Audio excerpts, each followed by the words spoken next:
पक्षियों का ये मधुर किलोल आत्मा को सुकून देता है। मंत्र मुग्ध कर देने वाली इन पक्षियों की जीवंतता के साथ अगर आपको झरनों का संगीत और स्वच्छ वायु भी मिल जाए तो आधुनिक जीवन के कारण उपजा आपका सारा तनाव चुटकियों में दूर हो जाएगा। तो आइए चलते हैं ऐसे ही एक प्राकृतिक स्थल पर और निकल पड़ते हैं मध्य प्रदेश के राज्य पक्षी दूधराज की खोज में। हमारी इस खोज की जगह होगी राजधानी भोपाल से लगभग 80 किलोमीटर उत्तर में बसे एक बहुत खूबसूरत नगर नरसिंहगढ़ में, जिसे मालवा का मिनी कश्मीर भी कहा जाता है। नरसिंहगढ़ के आसपास अनेक प्राकृतिक आकर्षण होने के कारण ये नैसर्गिक पर्यटन का स्वर्ग है। ये नगर एक वन्य प्राणी अभयारण्य के पास बसा हुआ है, जिसकी छोटी छोटी पहाड़ियाँ, सुंदर ट्रेकिंग मार्ग और झीलें प्रमुख आकर्षण हैं। इसे स्थानीय नागरिकों द्वारा चिड़ीखों के नाम से पुकारा जाता है। इसी अभयारण्य के विभिन्न हिस्सों में हम दूधराज पक्षी की खोज करेंगे और साथ ही यहाँ के विहंगम प्राकृतिक दृश्यों का आनंद भी उठाएंगे। इन पहाड़ी पगडंडियों में ट्रेकिंग और पक्षी दर्शन अपने आप में एक अलग ही अनुभव है और इन गतिविधियों को करके आप पर्यावरण संरक्षण में वनों के महत्व को भी बहुत अच्छे से समझ सकते हैं। तो सबसे पहले हम चिड़ीखों के उत्तरी हिस्से में बसे कोदूपानी ट्रैक पर जाएंगे। इसे स्थानीय लोगों द्वारा फूटा तालाब कहा जाता है। इसके बाद हम चिड़ीखों के पश्चिमी छोर पर नेशनल हाईवे नंबर 46 के पास तालाब पर जाएंगे। तालाब को स्थानीय भाषा में बांडा बेदरा तालाब कहा जाता है। उसके बाद हम चिड़ीखों के दक्षिणी छोर पर जाएंगे, जहां कोटरा स्थित है और वहां जो आर्द्र भूमि है उस पर खोज करेंगे। इसके पश्चात हम चिड़ीखों के अंदर ही जो मेन तालाब है, चिड़ीखों तालाब, उस पर खोज करेंगे दूधराज की। तो चलिए शुरू कर देते हैं।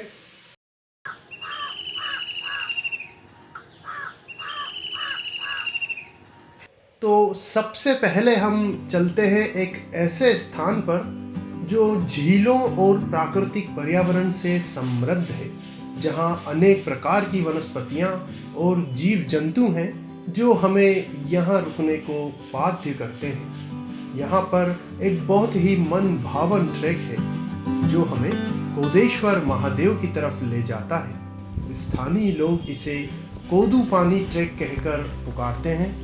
शांति, सुकून और आनंद देने वाले इस स्थान तक का जंगली रास्ता भी अपने आप में एक अनोखा अनुभव है। इसी ट्रैक पर स्थित फूटा तालाब के आसपास चलिए मिलकर प्रयास करते हैं दूधराज की एक झलक पाने की। यहाँ हमें कई प्रजातियों के पक्षियों को देखने का मौका मिला। इतने सुंदर पक्षियों को समीप से देखने में रोमांच का अनुभव होता है। इन पक्षियों की गहन विविधता, चहचहाना और भिन्न भिन्न व्यवहार हर वर्ग के लोगों को आकर्षित करता है तथा उनमें वन्य जीव जंतुओं के संरक्षण की भावना विकसित होती है। चलिए अब चलते हैं बांडा बेदरा तालाब की ओर और देखते हैं कि क्या हमें वहाँ दूधराज की झलक मिल पाती है।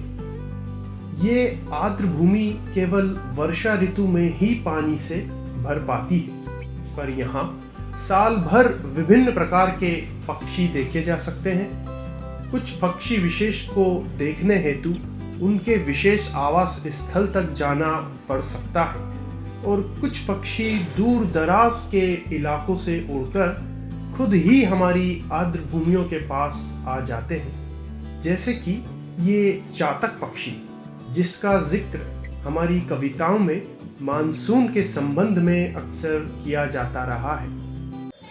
दूधराज की झलक पाने के जिस उद्देश्य से ये हमारा सफ़र शुरू हुआ था, वो मंजिल तो अभी तक हमें नसीब नहीं हुई है, पर एक उत्तरदायी पर्यटक की भूमिका निभाते हुए हम निरंतर चलते जाएंगे और इस सफ़र के बीच दिखने वाले विहंगम दृश्यों का लुत्फ उठाते रहेंगे।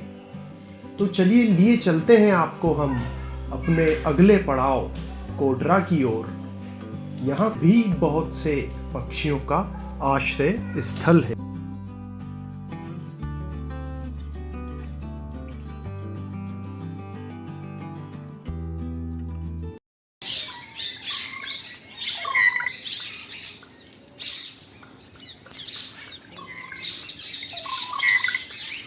पक्षी सभी वातावरण में पाए जाते हैं।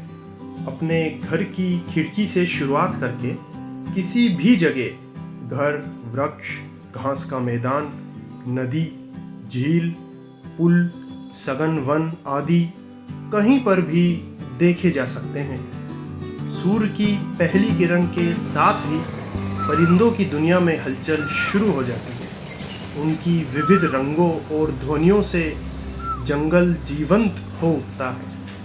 अभी तक हमने फूंटा तालाब, बांडा बेदरा और कोटरा के प्राकृतिक दृश्यों का लुत्फ उठाया।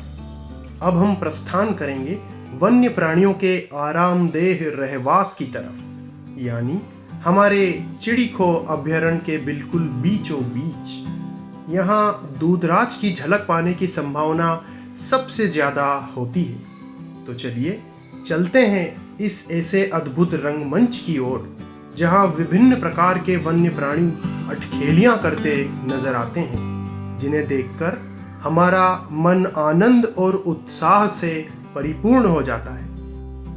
इस एक छोटे से पक्षी की खोज के चलते हमें इन अनमोल रत्नों को देखकर सराहना करने का मौका मिला।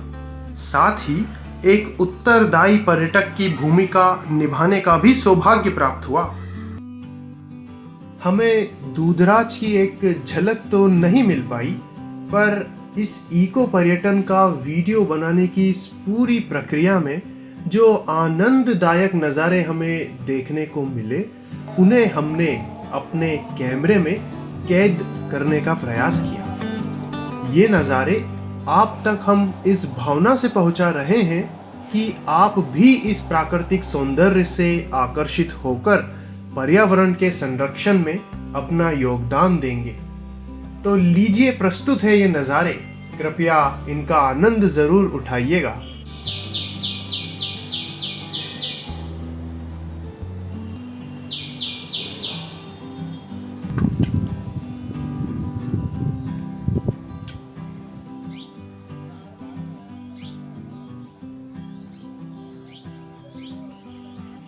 हम इस प्राकृतिक संपदा को वैसे ही छोड़कर जा रहे हैं जैसी ये हमें हमारे आगमन पर मिली थी, क्योंकि यही तो इको पर्यटन है।